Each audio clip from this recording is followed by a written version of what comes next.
2 küçük yaşta kızı alıkoyduğu iddiasıyla ilgili haberlerimizi yayınlamamızın ardından sosyal medya hesaplarından tarafıma hakaretlerde bulunmuştu.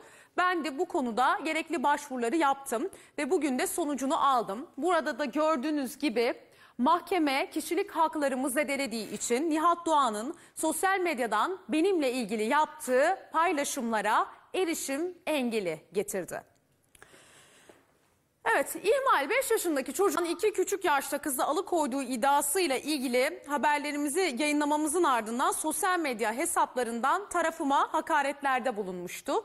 Ben de bu konuda gerekli başvuruları yaptım ve bugün de sonucunu aldım. Burada da gördüğünüz gibi mahkeme kişilik haklarımı zedelediği için Nihat Doğan'ın sosyal medyadan benimle ilgili yaptığı paylaşımlara erişim engeli getirdi.